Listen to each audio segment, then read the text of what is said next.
नमस्ते दोस्तों, तो आज आपको एक बड़ी ही अचंभित एवं अनोखी कहानी सुनाऊंगा जिसमें आपको कुछ अनसुनी एवं रहस्यमय बातें बताई जाएगी। तो आइए जानते हैं कुछ खतरनाक रहस्यमय कहानियां। तो कृपा करके वीडियो पूरी देखें ताकि आपको भी धर्म के प्रति रहस्यमय बातें की ज्ञान हो तथा इससे भी खतरनाक रहस्य जानने के लिए अभी इस चैनल को सब्सक्राइब करें ताकि और भी रहस्यमय कहानी सबसे पहले आप तक पहुँचे। धन्यवाद। तो सुनिए। उत्तराखंड के दुर्गम पर्वतों के मध्य बसा था एक भूला हुआ गांव विरमगुफा, जहां न समय चलता था न मृत शरीर सड़ता था। गांव में सदियों से एक नियम था, सूर्यास्त से पहले हर जीवित प्राणी को घर में बंद होना होगा। गांव के बाहर एक विशाल शिला थी, काले पत्थर की बनी, जिस पर कोई लेख नहीं, कोई चिन्ह नहीं, परंतु लोग उसे कालशिला कहते थे। गांव के सबसे बूढ़े व्यक्ति आचार्य त्रिकाल ने एक दिन युवाओं को चेतावनी दी, जिस दिन कोई बाहरी उस शिला को छुएगा, उस दिन 7 अमर आत्माएं फिर से जागेंगी और हर आत्मा अपने साथ एक युग की मृत्यु लाएगी। दिल्ली विश्वविद्यालय का युवा प्रोफेसर अर्जुन भटनागर पुरानी शिलाओं और लुप्त सभ्यताओं पर शोध कर रहा था। उसने विरमगुफा और कालशिला का जिक्र एक भूले हुए तांत्रिक ग्रंथ मृत्युपथ संहिता में पाया था। उसने तय किया, मुझे उस शिला तक पहुंचना ही होगा। गांव वालों ने उसे रोका, परंतु अर्जुन नहीं रुका। सूर्यास्त की संध्या थी और उसने कालशिला को छू लिया। शिला कांपी, गगन में अजीब ध्वनि गूंजी, गांव के सभी मंदिरों की घंटियां अपने आप बजने लगीं। और तभी शिला से उभरे 7 प्रतीक। हर प्रतीक एक रहस्यमय अमर आत्मा का संकेत था। प्रथम आत्मा तंत्र गुरु रंकाय, जो मृत्यु को शापित करके अमर बना, पर उसकी देह अब काल का भार लिए भटक रही है। अर्जुन को अब रात में सपने नहीं आते थे, बल्कि युगों पुरानी तांत्रिक गूंजें उसके कानों में गूंजती थी। वह देखता था एक मंदिर जो समय से परे था, जहाँ एक मणि जल रही थी, कालमणि। आचार्य त्रिकाल ने उसे बताया, अब जब तूने शिला को छुआ है, तू कालवाहक बन गया है। तुझे 7 अमर आत्माओं को परास्त करना होगा और कालशिला को वापस नींद में भेजना होगा, नहीं तो पृथ्वी कालवृत में बदल जाएगी, एक ऐसा संसार जहाँ कोई न मरे न जन्म ले। रात के तीसरे प्रहर में गांव के पुराने पीपल के नीचे धरती फटने लगी।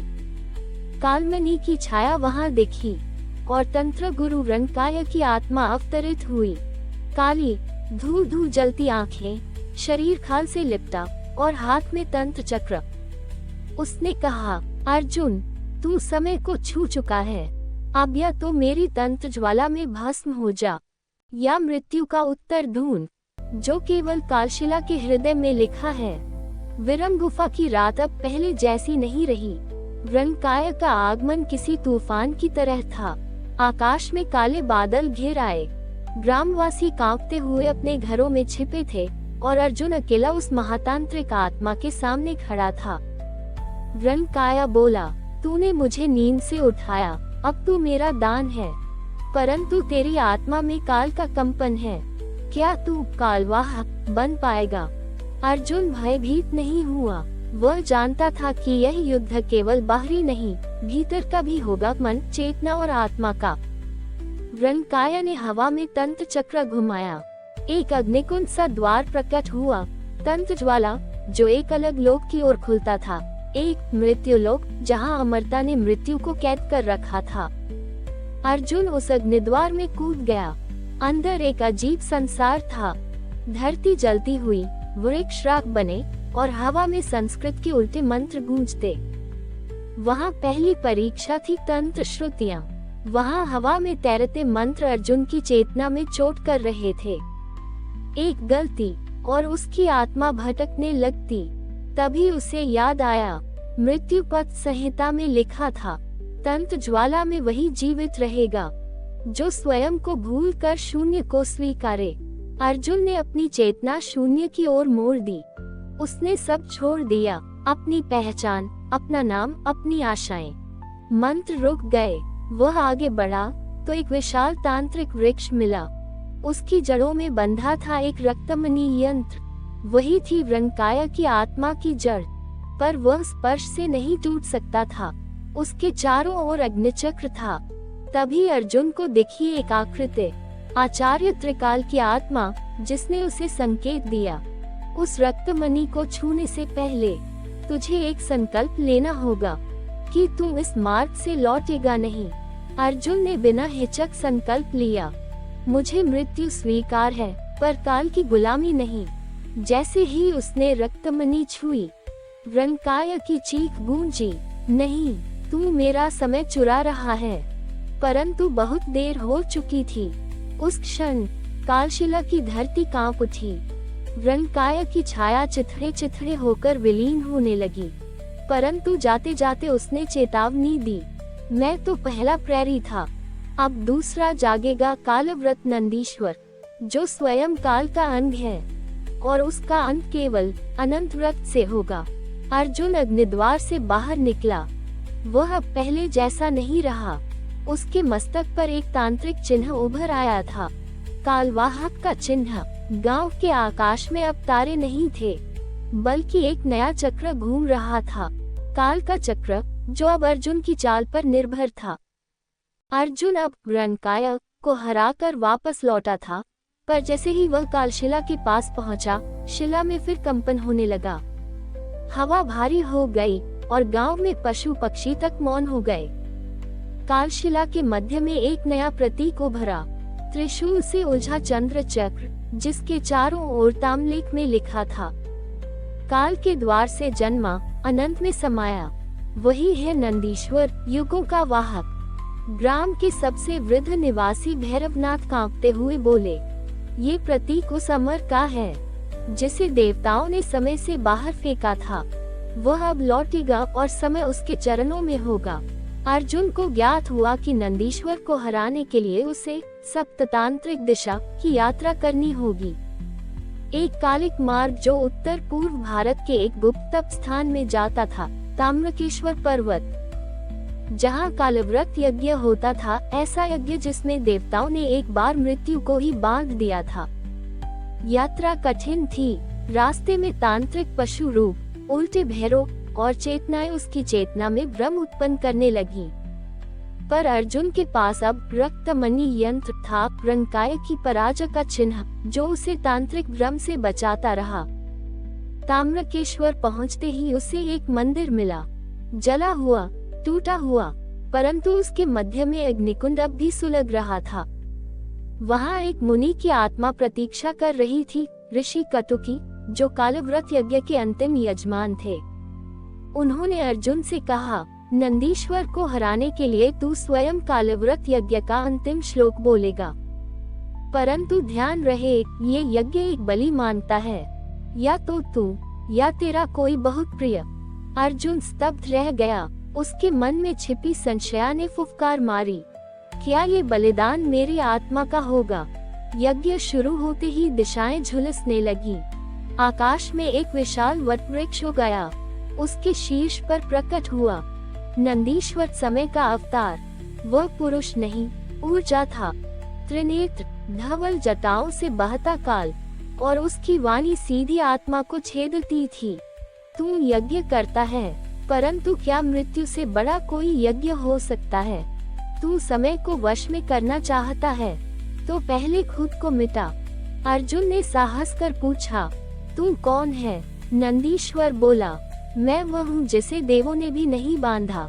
मैं काल नहीं, काल का मूल हूँ, और अब ये युग मेरा होगा। ऋषि कटुकी बोले, अब अंतिम श्लोक बोलो अर्जुन, पर याद रखो, इसका मूल्य तुझे देना होगा। अर्जुन ने मंत्र उच्चारण किया, कालाय नमः, मृत्युंजयाय नमः, अनंताय स्वाहा, शून्याय समर्पणम। मंत्र के साथ ही अग्निकुंड से उठी ज्वाला और अर्जुन का हृदय कंपन करने लगा। उसने अपनी चेतना पूरी तरह अर्पित कर दी। तभी रक्तमणि यंत्र फटा और उसकी चेतना नंदीश्वर की चेतना से भिड़ गई। विस्फोट हुआ। अर्जुन चेतना शून्य में पहुंच गया, जहां कुछ नहीं था, केवल मौन, केवल काल। अगले दिन ग्रामवासी देखते हैं, कालशिला अब शांत है। अर्जुन मूर्छित है, पर जीवित। पर उसके नेत्र अब काल की भाषा समझते हैं। ताम्रलेख मिट चुका है, परंतु शिला पर एक नई रेखा उभरी है। तीसरा प्राणी अभी शेष है, जिसका नाम कोई नहीं जानता, परंतु वह स्वयं शून्य है। अर्जुन का शरीर तो कालशिला में जीवित था, पर उसकी आत्मा कहीं और खो गई थी, शून्य के उस असीम विस्तार में, जो न जीवन था न मृत्यु, बल्कि दोनों का सामंजस्य। गांव में धीरे धीरे एक साया स्पष्ट परिवर्तन हुआ। रातें और दिन धुंधले हो गए, तारे बुझने लगे और एक गहरा सन्नाटा छाने लगा। लोग कहते, ये शून्य की छाया है, जिसका प्रहरी आया है। एक दिन गांव के बीचों बीच एक रहस्यमय व्यक्ति प्रकट हुआ। उसके वस्त्र काले, चेहरे पर झुर्रियां, पर नेत्र शून्य जैसे निर्विकार, और उसके कदम धरती को हल्का कांपने देते थे। उसने कहा, मैं शून्य हूँ, न अस्तित्व का, न अहम का, जो नहीं कहा जा सकता, न समझा जा सकता, पर जो हर चीज का अंत और आरंभ है। ग्रामवासी डर गए, पर अर्जुन ने महसूस किया कि यही तीसरा प्रहरी है, जिसे नंदीश्वर ने पहले ही चेतावनी दी थी। शून्य प्रहरी ने अर्जुन को एक चुनौती दी, तू अपनी आत्मा की गहराई में उतर, जहाँ न उम्मीद बची न भय, तू वहीं मिलेगा अपने सच्चे स्वरूप से। अर्जुन ने अपनी आत्मा की गहराई में गोता लगाया। वहाँ उसे दिखे उसके पिछले जन्म, वर्तमान और संभावित भविष्य, सब एक धुंधली परत में उलझे हुए। वहाँ एक आकाशगंगा थी, जिसमें अनगिनत संभावनाएं थीं, परंतु सब शून्य की ओर विलीन हो रही थीं। अर्जुन ने महसूस किया कि शून्य का अर्थ है सब कुछ छोड़ देना, फिर भी सब कुछ होना। उसने अपने भीतर के सारे डर, क्रोध, लालच और मोह को त्याग दिया। शून्य प्रहरी मुस्कुराया, तू तैयार है?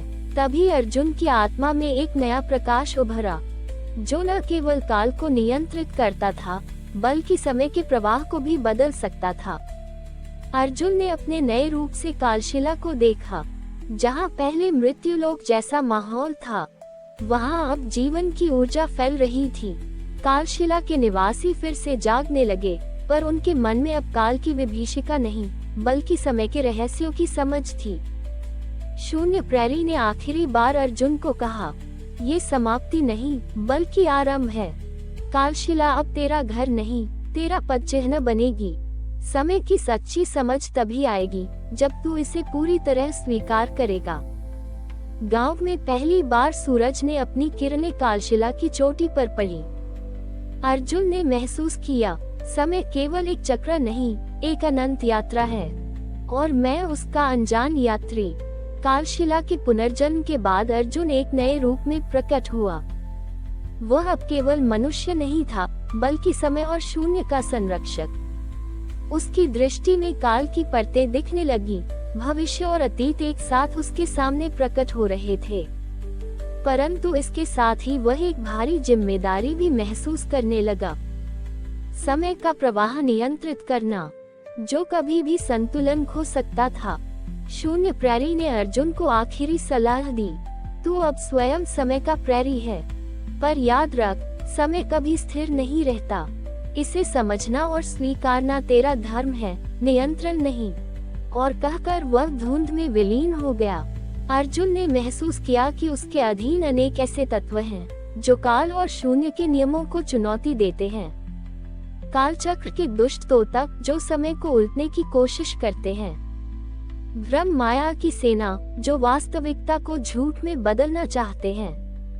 मृत्यु के उग्र देवता, जो अमरता के नियम को तोड़ने की कोशिश कर रहे थे। इनसे निपटना अब अर्जुन की जिम्मेदारी थी। रातों में अर्जुन को स्वप्न आने लगे, जहां वह एक भविष्य देखता था, जिसमें कालशिला नष्ट हो रही थी, और एक विशाल अंधकार समूचे संसार को घेर रहा था। स्वप्न में वह एक महान संघर्ष का आभास था, जहां अर्जुन को स्वयं अपनी सीमाओं को तोड़ना होगा। अर्जुन अकेला नहीं था, वह कुछ प्राचीन रक्षक व साधकों से मिला, जो सदियों से कालशिला की रक्षा के लिए तत्पर थे। उनमें प्रमुख थे नीलकंठ योगी, जो वायु और अग्नि के तत्वों के स्वामी थे। त्रिपुरारी नायिका, जो तंत्र मंत्र में निपुण और शक्तिशाली थी। विरचित, एक मूक साधु, जो भविष्य देख सकता था। ये सभी अर्जुन की मदद करने को तैयार थे। अर्जुन और उसके साथी एक नई यात्रा पर निकले, कालशिला के भीतर और बाहर, उस शक्ति को खोजने जो समय को स्थिर कर सके। ये यात्रा न केवल बाहरी थी, बल्कि आंतरिक भी, जहां वे अपनी सीमाओं को समझेंगे और पार करेंगे। अर्जुन और उसके 3 रक्षक नीलकंठ योगी, त्रिपुरारी नायिका और मूक दृष्टा विरचित कालशिला के सबसे गुप्त भाग काल गुहा की ओर बढ़ रहे थे। ये गुफा हजारों वर्षों से बंद थी। कहा जाता था कि यहाँ समय सूत्र छिपा है, एक दिव्य तंतु जो पूरे ब्रह्मांड में समय को एकत्रित रखता है। लेकिन जब उन्होंने गुफा में प्रवेश किया, वहाँ उन्हें एक अजीब कंपन महसूस हुआ। विरचित ने संकेतों में बताया, समय में दरार पड़ चुकी है, कोई उसे तोड़ने का प्रयास कर रहा है।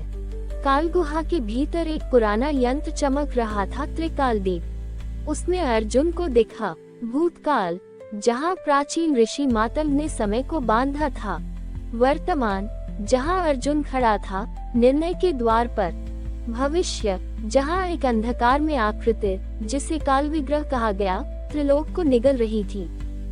त्रिकाल वीरों की आत्माएं जाग गई थीं। वे बोले, यदि काल विग्रह स्वतंत्र हुआ तो न कोई जन्म रहेगा, न मरण, केवल नष्ट प्रलय। तुम्हें समय के संग्राम में उतरना होगा। काल गुहा की दीवारें टूटने लगीं, आकाश में विद्युत की रेखाएं चमकने लगी और एक विकृत आकृति काल विग्रह प्रकट हुआ। उसके 10 सिर थे और प्रत्येक में एक युग की संहारक दृष्टि थी। उसने कहा, मैं समय की निराशा हूँ। मैं हर अधूरी इच्छा, हर टूटी कस्में, हर खोए हुए स्वप्न का परिणाम हूँ। नीलकंठ योगी ने अग्निशक्ति से उसे रोका। त्रिपुरारी ने मंत्रों से वलय बनाए। विरचित ने समय के प्रवाह को धीमा किया, लेकिन काल विग्रह हर बार पुनर्जीवित हो रहा था। अर्जुन जान गया कि यह युद्ध बाहरी नहीं, बल्कि आत्मिक भी है। उसे अपने भीतर के शेष समय को खोजना था, वह समय जो उसने दूसरों से चुराया था, वह पल जो उसने गलत निर्णयों में गंवाए थे, और वे क्षण जिनमें वह मौन रहा जब उसे बोलना चाहिए था। उसने अपने समस्त अहंकार को त्याग दिया, और तब उसके भीतर से एक स्वर निकला, अब मैं केवल स्वयं नहीं, मैं हर उस आत्मा का प्रतीक हूँ जो समय की पीड़ा से बंधी है। त्रिकालदीप के समक्ष अर्जुन ने एक मंत्र बोला, जिसे केवल समय रक्षक ही जान सकता था। ओम क्षणाय नमः, जो बीते उसे मुक्त करो। ओम कालाय नमः, जो चल रहा है उसे स्वीकारो। ओम महाकालाय नमः, जो आने वाला है उससे न डरो। तभी काल गुहा में प्रकाश फूटा और समय सूत्र प्रकट हुआ, एक दीप्तिमान रेखा जो सारे युगों को जोड़ रही थी। अर्जुन ने उसे पकड़कर काल विग्रह की ओर बढ़ाया और समय स्वयं काल विग्रह को ग्रस गया। कालशिला फिर स्थिर हो गई। त्रिकालदीप ने युगों की धारा पुनः संतुलित हुई। अर्जुन अब केवल रक्षक नहीं, समय सिद्ध था। वह बोला, समय को रोका नहीं जा सकता, पर समझा और सम्मानित किया जा सकता है। यही सत्य है, यही शाश्वत धर्म। काल विग्रह के नाश के बाद भी अर्जुन को चैन नहीं आया। उसके भीतर अब भी एक कंपन था, जैसे समय स्वयं बोलना चाहता हो, पर अब वह मौन था। नीलकंठ योगी ने कहा, समय सूत्र पुनः जुड़ गया है, पर उसकी गहराई में कुछ अब भी टूटा है। मौन, वह मौन जो समय के पहले भी था और बाद में भी रहेगा, अब सक्रिय हो गया है। त्रिपुरारी नायिका ने एक पुरानी गाथा सुनाई। कहा जाता है कि यदि समय मौन हो जाए तो सभी दिशाएं नष्ट हो जाती हैं। फिर न मृत्यु आती है, न जीवन बढ़ता है, केवल शून्य का साम्राज्य फैलता है। अर्जुन को एक संकेत मिला, एक पुराना स्थान जिसे मौन गह्वर कहा जाता था, जहां ब्रह्मांड के आदि में मौन उत्पन्न हुआ था। ये स्थान कहीं और नहीं, कालशिला के नीचे छिपे शून्य स्तंभ में था। एक ऐसा रहस्यमय क्षेत्र जहां समय भी अपने अस्तित्व को खो देता है। साथियों के साथ अर्जुन वहां पहुंचा। शून्य स्तंभ कोई भौतिक वस्तु नहीं था, वह एक चेतन स्तंभ था, जिसके भीतर लाखों आत्माएं कैद थीं। वे जो समय से बाहर जीना चाहती थीं। अमर बनना चाहती थी और समय की कीमत पर शाश्वत होना चाहती थी। उन आत्माओं ने अर्जुन से कहा, हम मौन के सेवक हैं, हमें मुक्त करो। समय के नियम बंदिश हैं, हमें आजादी चाहिए। अर्जुन ने पूछा, क्या तुम मौन हो या समय से भागी हुई पीड़ा? उत्तर नहीं मिला, केवल गूंजती हुई चीखें। अर्जुन के पास अब दो मार्ग थे। समय सूत्र को तोड़कर मौन को मुक्त कर दे, जिससे संसार में शांति छा जाए, पर समय रुक जाएगा। या मौन गह्वर को बंद कर दे, जिससे समय चलता रहेगा, पर मौन कैद रहेगा। त्रिपुरारी नायिका ने कहा, यदि तू मौन को मुक्त करेगा तो तू भी समय से बाहर चला जाएगा। विरचित ने संकेत में दिखाया, मौन मुक्त होगा तो हर युग एक साथ रह जाएगा। अर्जुन ने एक अनोखा निर्णय लिया। वह मौन से लड़ने या भागने के बजाय उसके भीतर प्रवेश करेगा। वह शून्य स्तंभ में समा गया।